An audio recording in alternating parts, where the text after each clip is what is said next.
네, 안녕하세요. 자, 오늘은 지난번에 이어서 ITQ 함수 문제 풀이를 하고 있었죠. 4번 문제인 sumif와 n% 엔드 연산자죠. n% 연산자를 이용한 그런 문제를 푸는 방법을 소개해 드리도록 하겠습니다. 그 전에 sumif 함수가 나왔으니까 sumif 함수 사용법을 또 한번 알아보고 가야겠죠. 자, sumif 함수 잠깐 한번 써보겠습니다.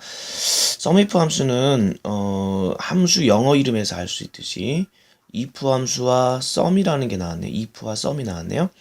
if는 조건에 맞는 뭔가를 하라는 얘기고 sum은 합계를 구하라는 얘기니까 sumif 함수는 조건에 맞는 합을 구하라는 문제가 될 것 같습니다. 자, 그러면 sumif 함수의 사용법을 한번 알아볼까요? sumif 함수는 칸이 인수죠. 인수가 3칸이 나옵니다. count if가 지난 시간에 했었죠.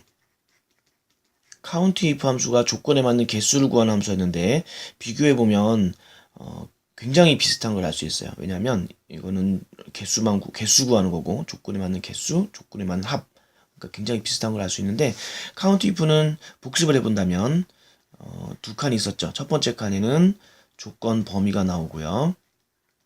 그리고 두 번째 칸에는 찾아야 될 조건을 입력하게 되어 있었습니다. 그림으로 설명드린다면 어떤 표에서 특정 칸에 있는 요 범위 내에서 1번이죠. 요 범위 내에 있는 요런 조건을 가지고 있는 것이 몇 개나 되느냐 개수를 구하는 함수가 count if였습니다. 자, sumif는요. 그러면 그렇게 생각한다면 sumif는 count 1번과 2번 칸이 count if와 똑같아요. 그래서 첫 번째 칸에는 조건의 범위를 입력하게 되고요. 두 번째 칸에는 찾으려고 하는 조건 내용을 직접 쓰거나 아니면 수식을 이용하거나 이런 식으로 조건들을 입력하게 됩니다. 하나 더 있네요. 세 번째 칸은 그럼 뭐 하냐면 이 조건 범위에 맞는 조건들을 찾아서 다른 칸에 있는 합계 범위가 같은 칸이 아니에요. 다른 칸에 있는 다른 칸에 있는 범위에서 합을 구하게 됩니다. 그래서 sumif 함수는 칸이 3칸이 나옵니다. 자, 그림으로 설명드린다면 count if는 어떤 범위에서 개수만 구하면 됐다면 sumif는 요 범위에서 해당하는 여기 1번 칸이겠죠? 해당하는 조건들이 몇 개 있는지를 찾아요. 그리고 그거에 합을 다른 칸에서 구하게 됩니다. 이게 이제 세 번째 칸이 되는 거죠. 다시요. 첫 번째 칸에 조건을 찾으려고 하는 조건의 범위를 잡아주고요.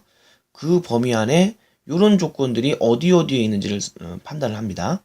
그리고 요 세 번째 칸, 요 합계 범위에서 그 조건에 맞는 것들만 골라서 합을 구하게 되는 거죠. 조건에 맞는 합을 구하는 함수입니다. 자, 그러면 일단 요 문제를 한번 같이 풀어보도록 하겠습니다. 자, 우리가 지금 풀고 있는 ITQ 문제의 함수 문제 중 4번 문제를 한번 풀어보도록 하겠습니다.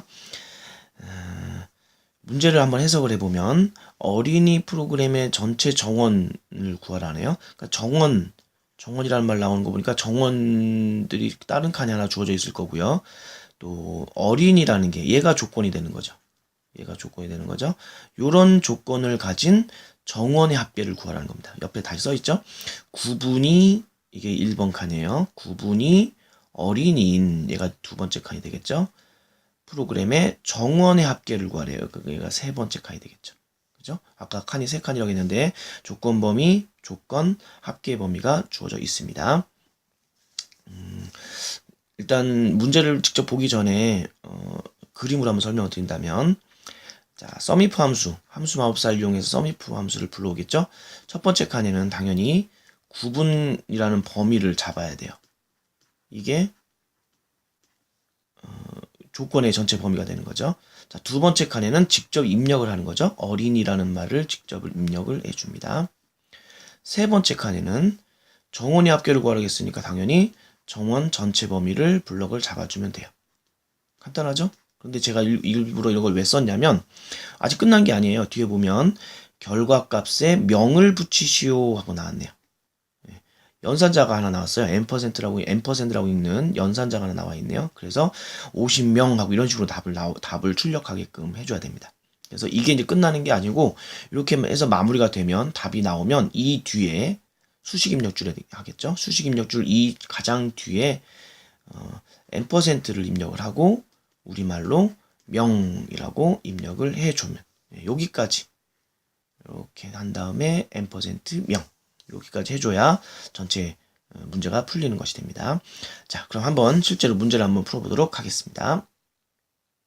자, 돌아왔습니다. 우리가 지난번 풀고 있었던, 지난번까지 계속 이어서 풀고 있던 ITQ 문제로 돌아왔습니다. 지금 4번 문제를 풀게 되는 거네요. 어린이 프로그램의 전체 정원인데 아까 필기를 해가면서 봤던 걸 생각해 본다면 구분 전체 범위에서 어린이가 어디에 있는지를 찾아서 정원에서 합계를 구하는 거죠. 그렇죠? 1번 범위, 그다음에 2번은 어린이라고 직접 입력하면 되고요. 3번 범위가 여기입니다. 자, 한번 풀어보도록 하겠습니다. 2의 14번 칸, 여기가 4번 문제를 푸는 위치입니다. 여기다가 마우스를 찍어놓고 자, 함수마법사를 찾아가 보겠습니다. 는자를 쓰고 모든 수식은 다 는으로 시작하죠. sumif를 찾습니다. sum까지만 입력하면 sumif 바로 나오네요. 더블 클릭하고 fx 함수마법사를 찍어서 함수를 열어줍니다. 자, 첫 번째 칸에는 아까 봤듯이 구분 전체 범위를 잡아줍니다.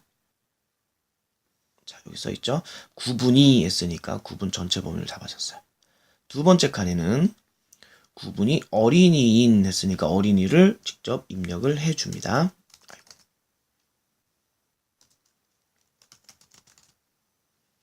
어린이라고 입력을 합니다. 자, 세 번째 칸에는 구분이 어린이 프로그램의 정원의 합계를 구하라고 되어 있네요. 자, 정원은 요 범위에 있습니다. 세 번째 칸에다가 정원 전체 범위를 잡아줍니다. 자, 그러면 sumif를 이용한 답은 다 나온 거예요. 끝났습니다. 확인 눌러서 마무리를 해줍니다. 그런데 아직은 정답은 아닙니다. 왜냐하면 n% 연산자와 연산자를 이용해서 이런 식으로 출력을 해줘야 되거든요. 그래서 수식 입력줄의 가장 뒤에 n% 연산자를 입력을 하고요. 명자를 써줘야 되는데 명은 숫자가 아니잖아요. 그래서 큰 따옴표 안에 써줘야 됩니다. 이런 식으로요. 자, 끝났습니다. 엔터를 치면 이제 여기에 답이 이렇게 나옵니다. 여기까지 해서 sumif와 n%를 이용한 ITQ 함수 4번 문제를 해결을 해봤습니다. 수고하셨습니다.